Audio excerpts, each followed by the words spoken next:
Hello everybody, welcome to this amazing workshop of Stop and Chop in a simulated environment. You're going to learn so much today, you're not going to believe it. So be with us, we're going to be with the great Phaco here, and we're going to do all the possible mistakes, and then we're going to do something with the right steps and the right way how to do it.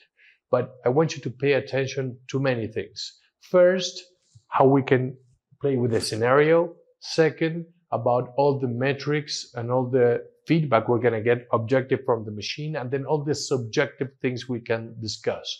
So in this case, we're going to have guiding elements with augmented reality, and also we're going to have a hard cataract in which we're going to do a sculpting, cracking, and then horizontal chop. Okay, so we're going to start with this task. Very important also to understand that, of course, we are in a simulated environment and we're going to have our machine. So he's going to do in a hard cataract, a sculpting. Let's put 40 of power about ultrasound and continuous for sculpting. Low vacuum, low flow, as per irrigation bottle of a height of 70. Then for quadrant removal, we're going to go for a vacuum of 400, flow of 34, and power of Phaco of 40, and we're going to put burst here. We're going to save it. We're going to go to sculpting again, and then let's go for the case. So the most important thing I want to talk to you about this case is the machine is going to tell you how the step is going. You're going to have the IOP of that anterior chamber. Now you have the incisions. Very important. You have the interaction between the Phaco and the incisions. In this case, hold 1 second, Phaco, it's important. He can also choose safety chopper, horizontal chopper, or side cutting chopper. So you can pick many other things. Okay, and here it's important also that this side view, we're gonna also show you how important it is to see this step in the side view. So the first thing that Phaco needs to do, it's chopping in this case. So we're going to go for quadrant removal, okay? And he's going to do the chopping technique. He's going to go to the nucleus. He needs to impale in this nucleus, okay? So what he needs, there you go. So one is the first thing. Look at how the sonula is suffering if you don't have the right ultrasound in order to go to the nucleus in the side view and impale. So what we're going to do is we're going to increase the ultrasound to 80. And now we're going to see, Phaco, how you're going to go to the nucleus. 3, there you go. You see, he hold 1 second. So he went to the nucleus. He is holding the nucleus with high vacuum. And now you can see in the side view that white line in which is going to tell him that he needs to go to the periphery and then come deep and crack. So one thing, great, stop. He did it very superficially, as you can see in the side view, but he did it. He was able to crack it. Let's go for another segment, and you still need to crack it a little bit more. There you go. You saw that it was difficult because he needed to do it more deeply. Now let's do something incorrect, Phaco. Let's go to the 2, 3, and you're gonna lose the holding. That this is what we see most in our students. They go do 2, little bit of 3, go back to 2, and then lose it. You see, that's what people struggle. People struggle to maintain that nucleus in 2. And this is very important. Also, the other thing that you can do is you don't have the nucleus in the right position, so you bring it to you, you push it to the other side. Try to do that too. Push it.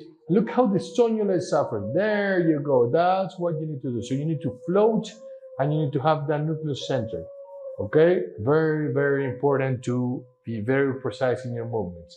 So now do the holding, do the 2, 3, 2. But now get very superficial in the chopping, because that's what we see. in many people. But no, more superficial, in more superficial. There you go, and do it. There you go. You see? There you go. That's something like the machine is, is giving you an easy time actually, because that was very superficial. Now let's go to the other nucleus and let's stress the sonula. So I really want you to pay attention to this. We're doing horizontal chopping.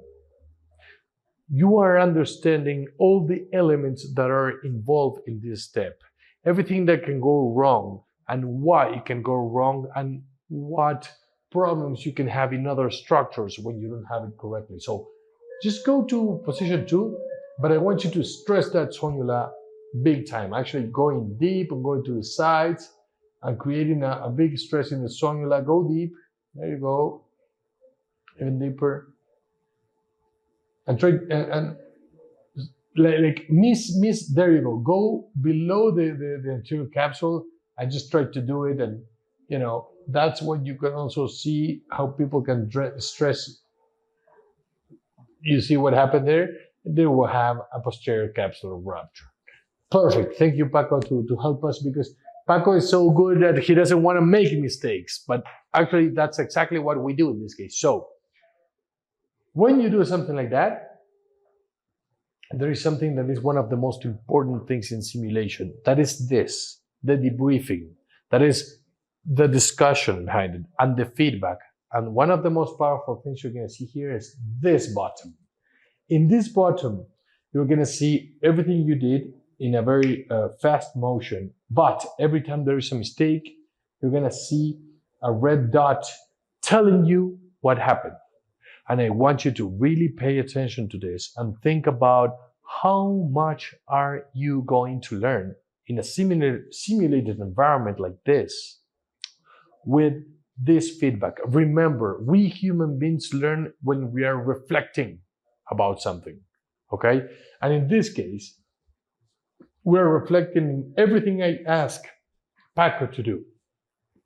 I go again. You need to have the correct settings. You need to have the correct holding. You need to have the correct movement when you're non-dominant hand. That needs to come, go deep, and then crack.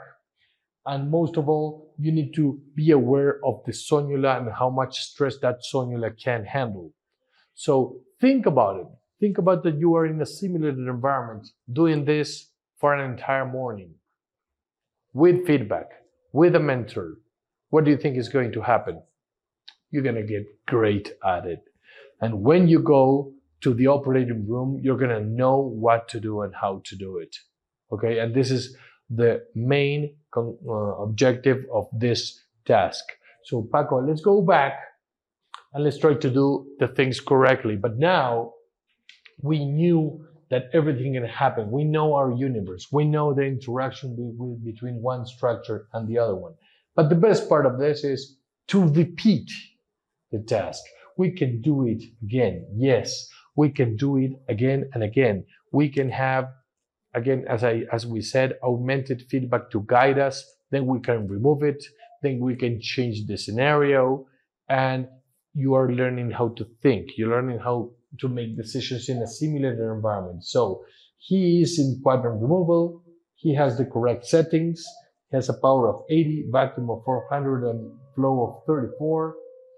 And he's gonna go for the nucleus, do position 2 and 3.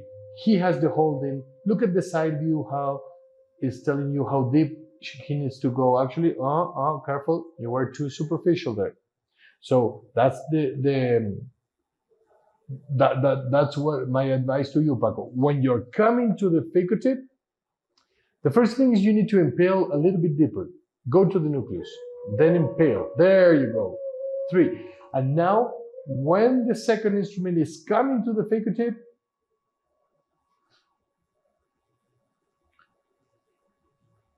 there you go. Deep, deep, deep, deep, deep, and crack. Pow! Fantastic. You see? Then he goes to position 1, and I would like for you guys to see Phaco right now. He is focused. He is breathing with a correct pattern. He has fantastic ergonomics. He has a fantastic, hand positioning there. There you go. And that's what it means to be a surgeon. come deep and crack. Now he already has the correct settings in order to go to those fragments and remove them in what we call the safety zone. When the fragment is in the safety zone, it's going to turn green, and we're going to ask Phaco to do what? To do deliver ultrasound in the sweet spot. Only do ultrasound when the point is occluded and make the fluidics do the work. Try, there you go. I like this one better. See in the side view that fragment? That fragment is too close to the anterior capsule and the endothelium. So try to remove the fragment as soon as it's coming to you. There is the place to do it. Remember to try to remove the lens when it's coming to you through the anterior rhexis. Okay, let's go again.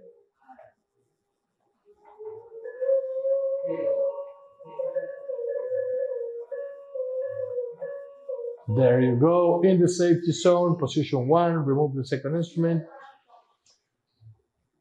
Remove the second instrument and then remove the handpiece. Perfect. And that's it. How do you think he did? He did pretty good, do you think? He did amazingly. So, very important to understand what happened. He achieved the target. He did it in a perfect timing, and no structure was damaged. Okay? Then he used all the instruments and everything he needed to do in a perfect way. And the only thing he's saying is that, you know, at some point in the first one, remember I sent you, he didn't went deep enough in order to chop it. He was able to chop it. That was the only main thing. So he can do it again and also improve a little bit. So also the conclusion is everybody can improve with simulation. Every single surgeon out there can improve with simulation. And thank you for your time. And I want you to imagine how much you can learn from a simulated environment. Phaco, please say hi to everybody there. We had a fantastic surgeon here with us.